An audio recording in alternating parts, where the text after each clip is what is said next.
It would be a surprise to people, I'm sure, most people, to know that they no longer have property rights. They have something that is an appearance of a property right. At the end of a cycle like this, when the money is no longer driving real economic beneficial activity as we see, it goes into financialization and into warfare. This is the threat we all face, creating such dire conditions that people will have no alternative. There will be no parallel system to which they can resort. So they will be forced to accept a central bank digital currency. Ultimately, there is no place to hide from this. It just has to be stopped.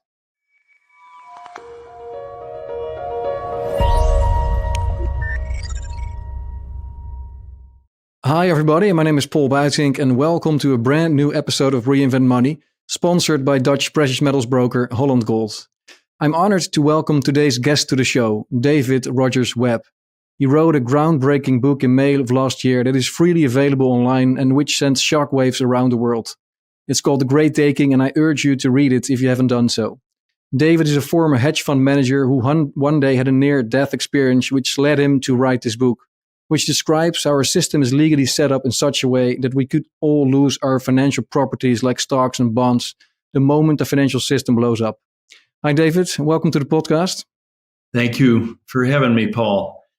Yes, thanks so much for agreeing to be on the show. We have a mutual friend, Catherine Austin Fitz, that I had on the show last time. So thanks to her also for setting this interview up. And I've had so many comments and requests from our viewers and also customers to talk to you one day about your book, The Great Taking. Let's start off with the basics. What is The Great Taking all about? Well, it's about a very deliberate plan that has been put in place. It required many years of work and decades, really, to implement this. So it's not an accident. And it is really about severing property rights to securities, stocks and bonds, which for 400 years were property. So personal property. So if your broker or bank failed, you would say, I'm sorry, you're out of business. Here's where you can send my stuff. And if they didn't, that was criminal theft. But, it would be a surprise to people, I'm sure, most people, to know that they no longer have property rights. They have something that is an appearance of a property right. You may see in your agreements the term beneficial ownership, which is sounds nice, but it's really just creating an appearance. Of course, you can buy and sell the security and have a gain or loss on that. You're paid interest or dividends. You receive a proxy statement, but all the while, you are not the legal owner of the security. The legal ownership is with the entity that controls it as collateral, and it is controlled elsewhere 100% of the time. All securities elsewhere are in pooled form, held in pooled form, and used regularly without restriction, without judicial review, and free of payment as collateral in the financial system by other interests. Yeah, and you substantiate all that with a lot of legal documentation in your book. A lot of focus on the US, but also on Europe. Would you say this applies to the whole world or only in the collective West? Well, I think I think Japan has been conformed to this also. I think I don't have insight into China or Russia, but the objective clearly has been to harmonize globally. on this basis. And as we know, I mean, this is really being driven by the central banking powers. And really, the entire world is controlled by these private central banking interests. Because you also write about the Bank of International Settlements, and you put some evidence from their hand as well in the book. And of course, they oversee all central banks. But you moved to Sweden, let's say 12 years ago or so, thinking that things would be better in Europe, right? Because you saw what went on in the US, and you were worried about security rights in the US. And then you went to Europe, and you basically found out that things were not any better over here. Well, no, actually, I got to Europe in time to try to prevent this from happening in Europe. So I worked at it for years. So beginning, I came for the first time in March of 2009, and at that time, Sweden still had, a book entry system. They had dematerialized as all of the G30 countries were forced to do, but Sweden did it in the right way, using the electronic records to actually have specific identification of who owned what. So that had to be subverted in Sweden. But in 2009, that was still the case. And that was the main reason that I moved to Sweden. And then I set about warning people here and in Europe not to go along with this and allow the change to be made here. So I met with the Minister for Financial Markets in Sweden and his state secretary, and they understood what I was talking about, and they did not disagree. And they said, well, we might not have to do it if the Germans will stand up to it. They were clearly saying little Sweden cannot resist this, but if big Germany will do it, maybe it won't happen. So that was probably in 2011 or so, somewhere in there, I had that meeting. And then in 2013, I spoke to a hedge fund conference in Zurich, really briefed them on this in detail. And people there understood, but they weren't going to do anything about it. And just some months later that year, the Central Securities Depository Regulation was enacted in Europe. And so that's at the EU level. That's what harmonizes this with the US system. But then it was also necessary to change local law at the national level in each case, as was done in Sweden in 2014 as well. So it took, I was there for 5 years warning people about it, but it happened anyway. Yeah. And then 9 years later or 10 years later, you decided to write a book. Or was it already something you considered doing a few years back? Or why now? Or let's say, why last year? I think going through the COVID years led me to have real conviction about this, because the malevolence toward the population is so manifest. We're in a global hybrid war. And that is really my motivation. This is not about saving your investments. This is, we are being threatened in a full spectrum way. And the purpose of the book, it's not an investment advice book. It is about something much bigger than that. And I really mean the great taking, because it's everything. And yeah. So more than your assets, it's also about taking your liberties and your freedom in general. Yeah, and complete subjugation. And in many ways, I mean, their objective is to take our humanity, our ability to, property. I one of the things I did in the U.S. was I had a weekend with G. Edward Griffin, talking with him.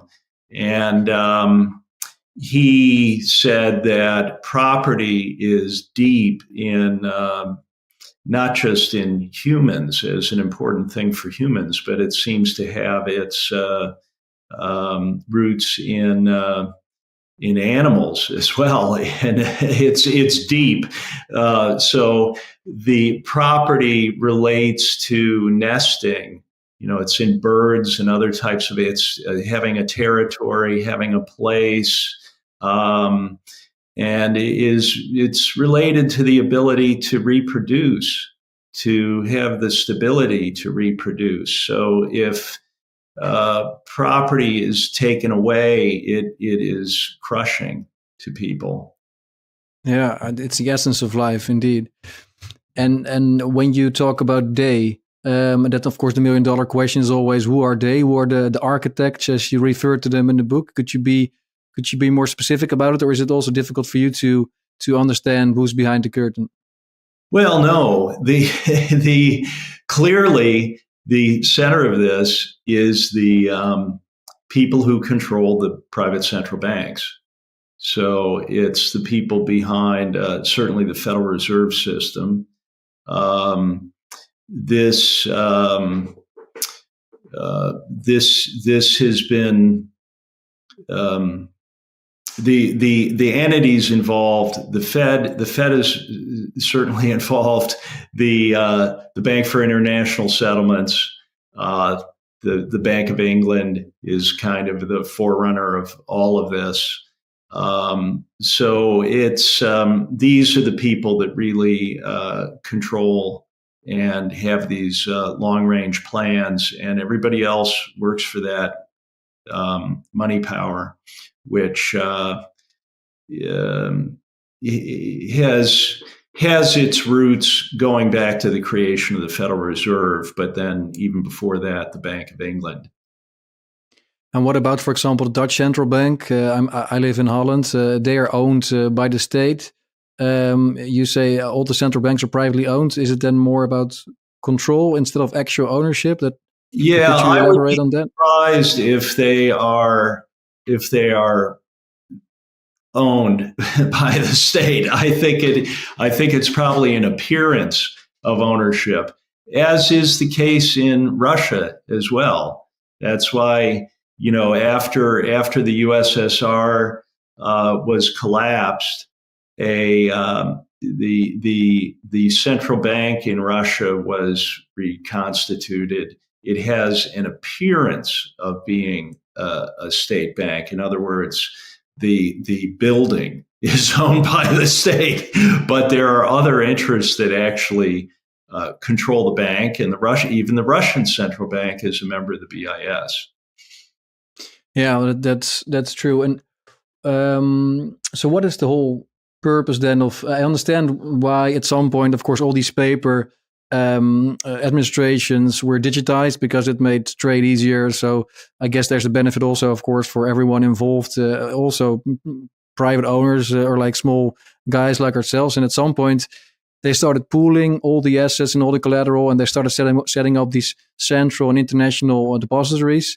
But what in the end, what was their plan then? So to execute the great taking, that was something they came up with already decades ago to get to that final goal to overtake most of the property? I mean, okay, so the first thing that happened was what's called the paperwork crisis, which was clearly orchestrated. It began in 1968, June of 1968, 6 days after the assassination of Robert Kennedy, and roughly 60 days after the assassination of Martin Luther King. And the paperwork crisis consisted of closing the New York Stock Exchange every Wednesday for 6 months.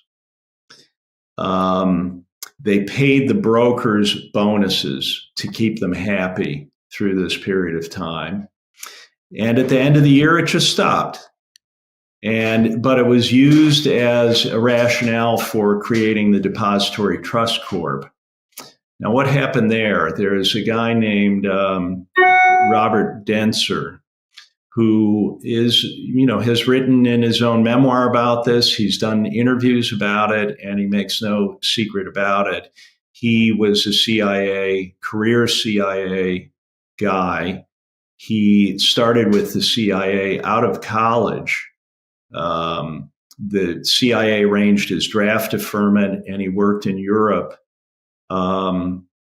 forming anti-communist student organizations. Then he worked explicitly for the CIA for half a dozen years. Then he went with the CIA to U.S. aid in Latin America, doing nice things down there.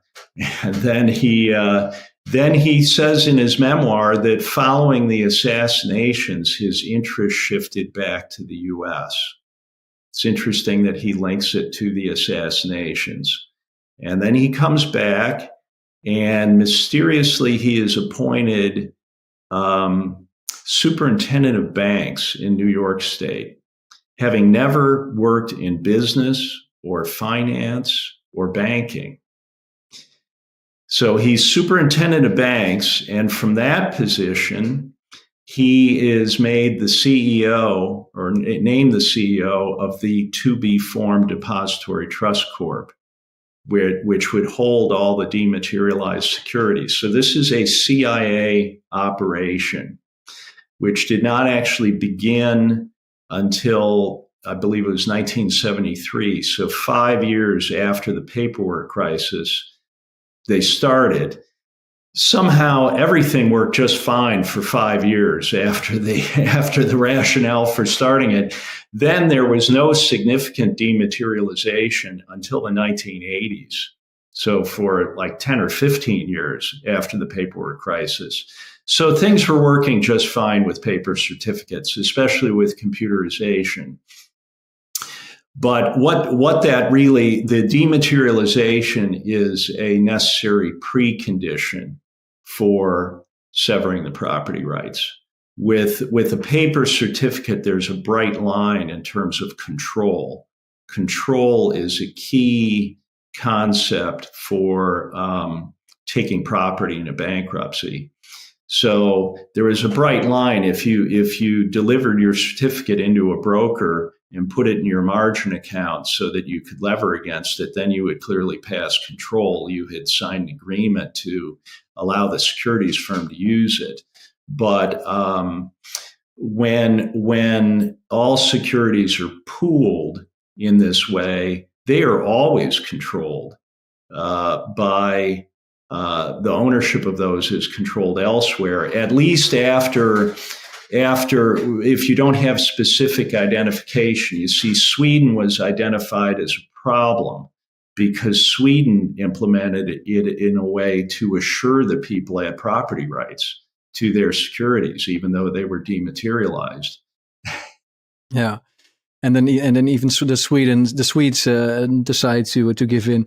And in the US, there's actually also proof. For example, you mentioned the Lehman case, where the protected class, like J.P. Morgan, for example, actually got preference over ordinary security holders in that bankruptcy. Yes. Well, and that is implemented in the Uniform Commercial Code. In all 50 states. It's also in the language in the Uniform Commercial Code. And there's a lie, there's a subterfuge behind this, because what they did when they, so this was the next step. After the dematerialization, they had to change the local law. And this is what has been done in Europe. The subversion is at the local level. So what they did was to, in the first instance, this is in Article 8 of the UCC, there's a statement that, well, let me say they created this concept of an entitlement holder. So you're no longer a shareholder or an owner. You may be termed a beneficial owner, but in the Uniform Commercial Code, there was this new concept of an entitlement holder created that hadn't existed ever in the history of securities law. And an entitlement is a contractual claim to your property, which is very weak in the event of insolvency, because you have no right to specifically take back your property. You're an unsecured creditor. So that then allows some other entity to have priority over you to your own property. So, but they implemented this in a way to hide it from people in the Uniform Commercial Code. So it begins by saying that the entitlement holders have priority over secured creditors. And this is what was mentioned in the discussion of the revision of the UCC that accompanied the legislation. Was people were assured that this was done to secure property rights for people. So it says this, that the entitlement holders have priority. But if you read to the bottom of the paragraph, it says except. And few people read to the bottom of the paragraph, it seems. And then when you go to the except, there's another paragraph that begins in the same way, saying that entitlement holders have priority, except. So you have to read further again. And when you get to the third level, you see that the exception is that when the secured creditor has control, the secured creditor has priority over the entitlement holders. It's as simple as that. So it's a subterfuge to make people think, and I've seen it happen. People read the first section, they say, what's the problem here? This is fine. But so it was done in a way to deceive. Yeah, and have you discussed this also with other legal professionals in the US? Do they confirm what you claim? Yeah, absolutely. This is the basis of the legislative action in South Dakota. So, and I saw also a letter that was co-authored by yourself, but also Griffin signed it, and a few others, where you call on state legislators to start repairing the law in order for security holders to get back their rights. Yes, it has to. It was done at the local level. It has to be reversed at the local level. Yeah. Now we see now in Texas how much power the local level can exert if push comes to shove. And of course, in the case of Texas, it's about protecting the border. But I can imagine that there will be certain states that will listen to you and start amending the law. Do you already see some traction there? It's beginning, and it's happening right now in South Dakota, and it will continue in other states. Interesting. And in Europe, for example, I hope that can be an inspiration to people in Europe. Yeah. Because it's not going to be changed at the EU level. It will have to be done at the national level. Yeah, and of course, in all these different EU nations, we are bound by European law. Like, for example, in Holland, European law always comes first, and then local law. So, but I did check, of course, my brokerage account, because after reading the book, I got a little bit worried. So I checked Saxo, which is a Danish bank. I have some shares with their broker entity. And in the terms and conditions, it says that I pledge everything, but also primarily in the situation where I owe them money, they can then liquidate my shares. But it does say that they will never, without my explicit consent, hypothecate or rehypothecate my securities. But so that seems to give me some comfort, or I think you have to read further because I don't think that's the case, because the securities are, you see, you have a national central securities depository that keeps track of who owns what in terms of beneficial ownership. So there's that record keeping at the local level. But then the securities pass to the International Central Securities Depository. That's where they're pooled. And in the case of Denmark, that's probably Euroclear. It true. could be Clearstream, but it's probably Euroclear. And so this is the subterfuge. When the securities are pooled, the representation can be made to someone that, oh, we're not loaning out your securities, but you're still in a pool where there's no identification. So all of the securities are being used without restriction.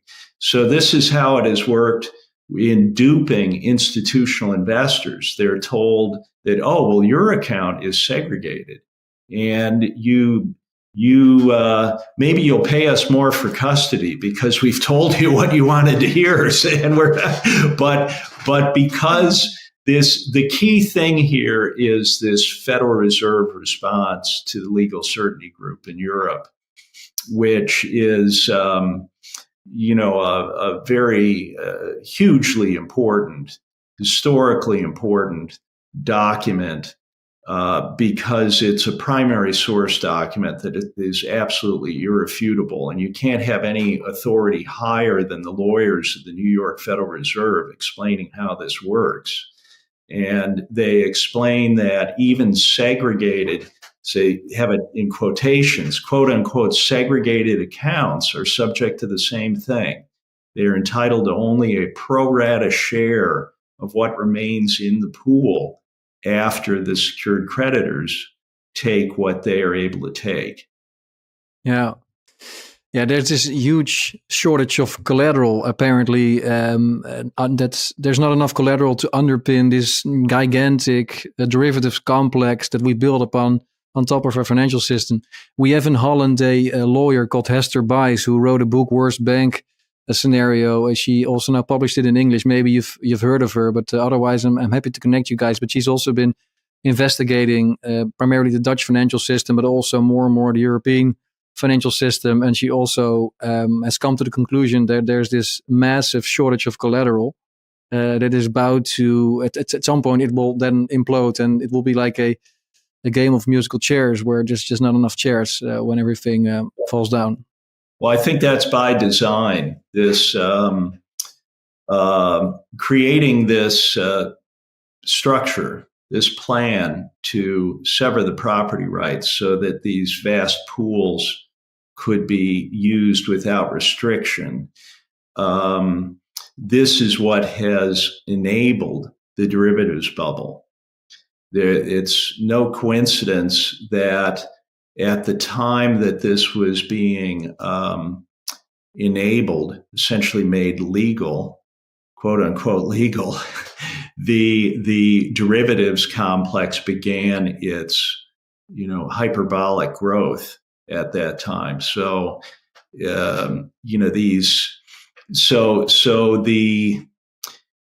basically what has happened here, if you go back into the documents where there's discussion of the revisions in 1994 and the reason for them, the way they describe it is they had to catch up, they had to modernize with the practice that was already underway. So the customer collateral was being used illegally on a large scale at that time. And so they then papered it over by changing the Uniform Commercial Code. They were already doing it. So in 1990, this was changed in 1994, and this is when the derivatives complex was really growing or beginning. And by 2001, 2002, it had reached about twice GDP, global GDP. And I was worried about it then. 5 years later, in 2007, it was 10 times GDP. So fivefold increase in like 5 a financial years. Waterhead. Yeah. And now people, there are different estimates, but it could be 20 times global GDP. So it has been enabled by this use of these pools of securities globally to underpin this, but it has also been promoted to grow even beyond that collateral. So now this is why this was done. It's an intelligent design. What they did was to sever property rights to the securities, turn those into contractual claims so that they will have no priority in the insolvency. And then the derivatives contracts, which always were contracts, so they would have had no standing in the bankruptcy, they've given only certain secured creditors super priority to the customer collateral. This is the subversion. It's very neat what they did. So the bubble, I believe the bubble is by design as well, because as I say, derivatives are not real things. They're contracts written describing other things, but they can be used to take real things. And that's what we have here. It's like the old-fashioned way of doing this was through indebtedness, causing people to become indebted so you could take their stuff when you had a downturn. Well, this is design. This is a new innovation, which is using unreal things to take the real things from people who are very clever in that sense. But because we've seen this before, right? In the 30s, that's also what inspired you, I think, to write a book, because your family experienced firsthand the Great Depression, and that was also a kind of great taking, but then probably on a smaller scale compared to what's going to happen. But what is how did they pull it off then? Well, it's very interesting, and Ed Griffin, it's part of the reason I wanted to go to see him. He had gone into the memoirs of the people that were present at the meeting that planned the Federal Reserve. And so this meeting was there. They basically created a financial crisis in 1907, which not many people know about. And that was used as a rationale for the imperative for creating some kind of reform of the banking system.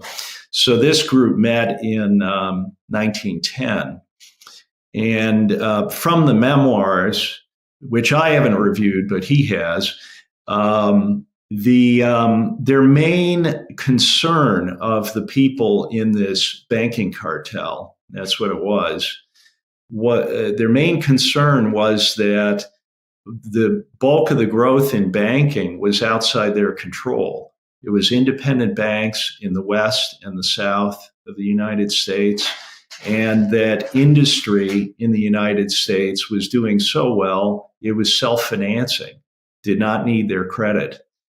And they developed a plan to gain control over everything, which if you look at it from the vantage point of history, is exactly what they did. Now, people have to face up to this. What did they do to make that happen? They literally destroyed the economy, and to a large extent, the global economy, to do that. So the Federal Reserve started in essentially the beginning of 1914. These things are born in war. They're joined at the hip with warfare. And what they did was to create the money out of thin air to buy treasury bonds. And so now the public is paying interest to them on all the financing of the First World War. That is the beginning of their incredible power. Then they use those treasury bonds that they bought with money created out of nothing as their capital base to make loans to the public. So they lever up on something they've created out of nothing. So really, all of the efforts of and energies of the society go into paying them interest on these debts. It's a debt-based money system they've created out of nothing. So the war was key to escalating that power. then they created a boom and a bust through the 1920s and the end of the 1920s. So it was done in fairly short order. And in that bust, the Great Depression, they closed all the banks just over a weekend. And literally no banks were allowed to reopen other than the banks controlled by the Federal Reserve System. So they put all of their competitors out of business, literally. And they kept economic conditions very tight, seemingly inexplicably. No one really understands why they did that. But if you understand the strategy, if you keep price levels low for years, people can't recover to pay off their debts. So 80 or 90% of all public companies were bankrupt, and they were taken over by the senior secured lenders and bondholders. But the other thing is that the gold held by the public, which was broadly held, was confiscated as well in 1933 after the bank holiday. And the rationale was that the Fed had to have the gold in order to expand credit, but then they did not expand credit. What was the real reason? It was so that the public would not have any gold. If the public had had gold, the economy could have carried on without them. So this was a comprehensive plan to crush any parallel system, any alternative to their credit creation being the sole credit available in the economy. And it worked very well. They absolutely achieved that. And do you think gold will be confiscated again this time? Because in your thesis, it's primarily the focus will be on stocks and bonds that are held in pooled form by these depositories that will be used as collateral by all these derivatives and central counterparties. And of course, behind them are then the central banks and the big money makers. But something like gold, for example, will that also be under threat in this great taking scenario? Yeah, well, I mentioned that gold is not the basis of the collateral in this system. But that doesn't mean that they won't eventually get around to taking it. So it might not be the first, if you hold that, you might not be the first to fall, so to speak.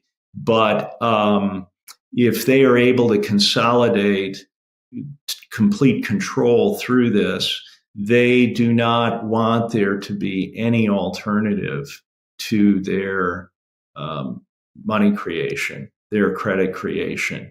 So they're not going to have tolerance for parallel systems or means of exchange.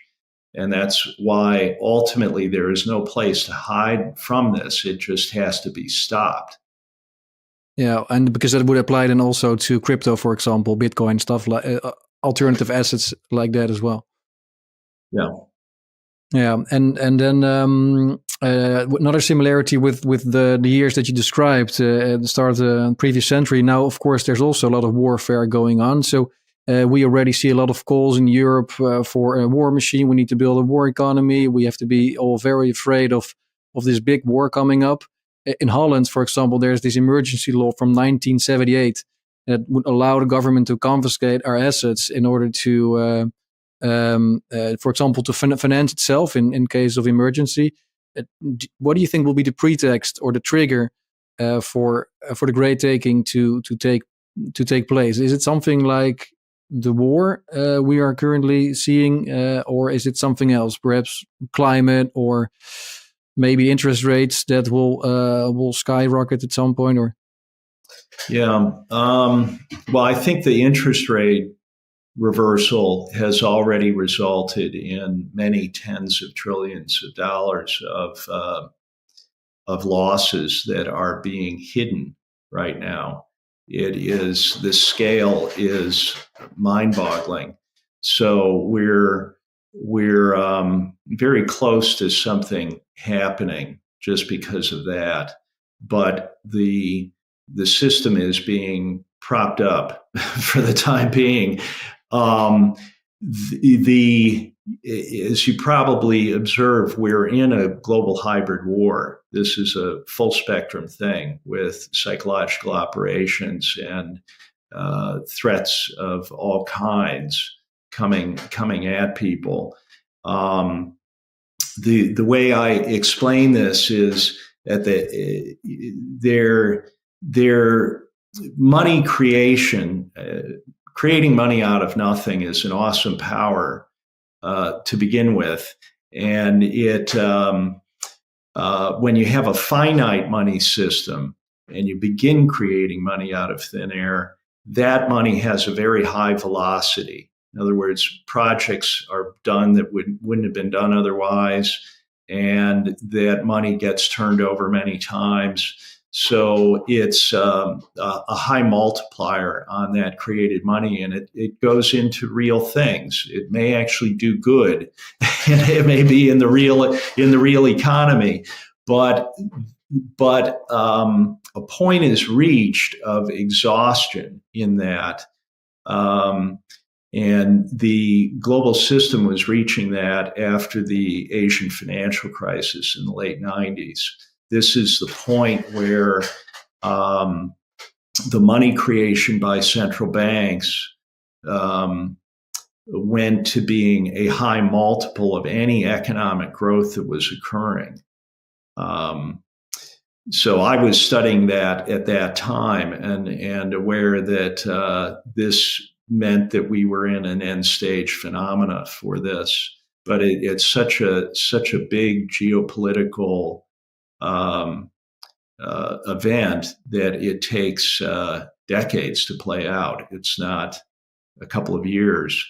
Because they had the chance then, and with the dot-com crisis, the great financial crisis, the COVID meltdown, there were a few moments where the Great Taking could have been implemented already, or wasn't the legal system set up properly yet? They weren't ready yet. That's the answer. Each of those things was used. They made these things happen. They made the dot-com bubble happen. They were, by the end of 1999, they were growing money at a 40% annual rate. That was the peak of the dot-com bubble. I knew that. I was following that in real time. I knew they were doing it. So if I knew, Alan Greenspan knew they were doing that. Why were they doing it? They create these bubbles and bust. And right on the heels of the dot-com bust, that's when Europe was being pressured to harmonize with the essentially with the Uniform Commercial Code approach to property over securities. So that was beginning in 2002. Then they needed to get to the point of changing the safe harbor laws to allow the protected class to take the securities, and that was in 2005. They had a couple of things to get done yet, and then the Lehman Brothers case was used to cement the case law around that, but also that financial crisis, this is very important, was used to drive the rationale for central clearing of all derivatives trades. Prior to that, they had been bilateral. So you knew who your counterparty was. Originally derivative contracts were good things. It was like a farmer selling his crop forward at a date when it was harvested, locking in a price, and there was a buyer that was happy to buy at that price. These were arm's length, sensible contracts. But people get confused about what derivatives are. It's just a contract. It can be written on absolutely anything. So that crisis was used as a rationale, they said, well, having a counterparty is too risky. So we're going to centralize all of that. So you don't have another party. You don't have to worry about them. You have the central clearing counterparty as your counterparty. What they didn't tell people is there's no capitalization under these central clearing counterparties. It is tiny in the scheme of things, and that even people within these entities and in associated entities are talking about the fact that they are going to fail, that all the risk has been concentrated there.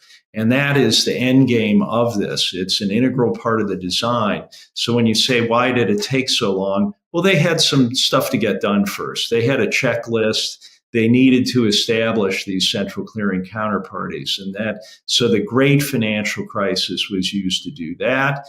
And then it took a few years yet, 2014, to get the CSDR in place in Europe. So they had stuff they had to do. And now they're ready. And when did you end your last hedge funds? What year was that?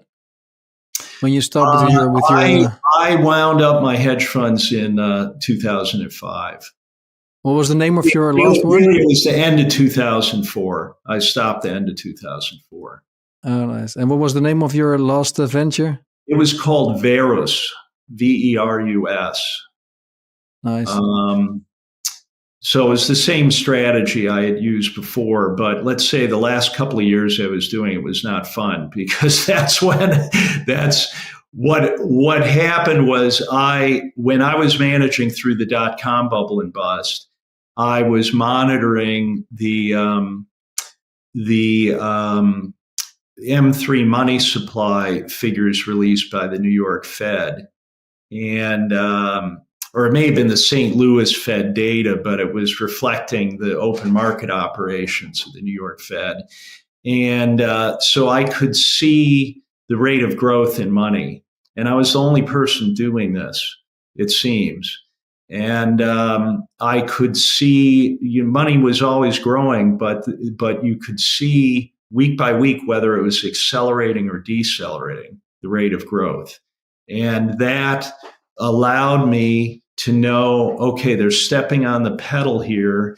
And I had 2 or 3 days to get positioned for a sharp move up in the market. And then it worked the other way. If it started decelerating after run up, I knew, okay, we're going to roll over again soon. And I could get positioned in the other way. What happened in March of 2003 is there was a day in March of 2003 where everything went up simultaneously. The bond market was prices were going up on bonds, meaning interest rates were falling, but also every sector of the stock market was going up. Now, prior to that, the markets used to be a fairly closed system. You had the Fed creating money, but it wasn't on the scale to drive up everything at the same time. Now, to have everything go up simultaneously, there was no source of funds. It used to be that you would see a rotation. In order for one thing to go up, something else was going down. You could see the rotation occurring. In March, it was clear that there was some hidden hand injecting just an enormous amount of liquidity in order to drive everything up simultaneously. And I knew then that this is actually when quantitative easing began. It wasn't officially acknowledged until 5 years later, but it was actually beginning then. So it really took away the principal tool that I had used to be able to determine where things were going. But I had stayed at it for 2 years because I interpreted this as sheer desperation that they were doing this. Because at the time they went to that, I could see that the velocity of money was actually collapsing at that time, and that commercial and industrial loans in the United States were falling. So the real economy was falling, And there were things like looking at delinquencies on utility payments by the rate base. In some utilities, it was a third of the rate base that was not paying their utility bills. And things like home foreclosure rates were skyrocketing. But they then went in and they changed that data. This is another story, how the economic data was being changed to fit the story that everything was great. And then they used all this money creation to create the asset-backed securities bubble, which is another story. Yeah. And then maybe to wrap up, if so people can, of course, try to convince their legislators, whether it's in the US or in Europe, to try to change the laws in order to avoid this fate from happening. But also, let's say this would happen, wouldn't then people rise up massively? Like if we all wake up and there's a bank holiday, a bit like we saw in Greece or Cyprus, and people cannot access their banks, but also they basically lose their pensions and their shares. That would, I mean, we've seen farmers protest across Europe because of diesel prices, but this is even more severe and massive. That this would lead to a revolution, I would say, and that's not in the best interest of the elites either to have this revolution taking place. No, I'm not saying. Well, I guess as I say, there's an intelligence behind it, but they're insane. What they're doing. Yeah, it's self-destructive, even, right? It's suicidal for them because we won't accept this, right? I'm not going to accept this for sure. Well, I think they're emboldened because in the Great Depression in the 30s, it worked. They were successful. Yeah, people were misinformed. They were not informed. Now we have all the alternative media. We have social media. We have all sorts of ways to inform ourselves and also to misinform ourselves. But I would at least expect this to disseminate across the internet, or maybe they will also censor the internet even more. Of course, in Europe we have the Digital Service Act and everything. But yeah, well, maybe I'm too hopeful, but. It's so important that we use the freedoms we have remaining to us to spread awareness of this with urgency now, and to begin. This is our hope. It's that this is so apparent and irrefutable. The deliberate plan behind this taking of all the securities. And it's implemented comprehensively globally, that it will injure everyone and all the way to the top of the system. And so for the first time, there's the real, I would say, inevitability of uniting people. So divide and rule will not work, as you're saying. People will have something to say about this, but it's the fear here is that the people behind this, they're engaged in a full spectrum hybrid war plan here. They've planned a long time for this, and the longer they're allowed to go, they will increasingly move toward hurting a lot of people. This is what happens. That's actually their old strategy. The central banking power has always been involved with warfare and totalitarianism. They've backed every totalitarian project. So that's where we're going. And at the end of a cycle like this, when the money is no longer driving real economic beneficial activity as we see, it goes into financialization and into warfare. This is the threat we all face, is that the violence, they're going to escalate the violence globally. That's why it's a world war. They make it so. So we have to realize there are always psychopaths, sociopaths, whatever you want to call them. They've always been with us. There is a portion of the population. There are always people with crazy ideas that can have these schemes. The problem is giving them unlimited funding. And that's what we have allowed. And the only way we can save ourselves is to stop the central bank power to do this. The linkage of the central bank power with warfare must be ended. Well, that's very clear, and also I guess that means we should definitely oppose the further development of central bank digital currencies, because they would provide the ultimate tool in the end then to central bankers to wield their power. Yes, I think it is going. That's what they want to achieve here, is creating such dire conditions that people will have no alternative. There will be no parallel system to which they can resort. So they will be forced to accept the central bank digital currency, or as Whitney Webb is now explaining, they can create a private sector solution that nonetheless the central banks are behind, and something hung off of stable coins. There are different ways to do it, but it's really the same thing. Right.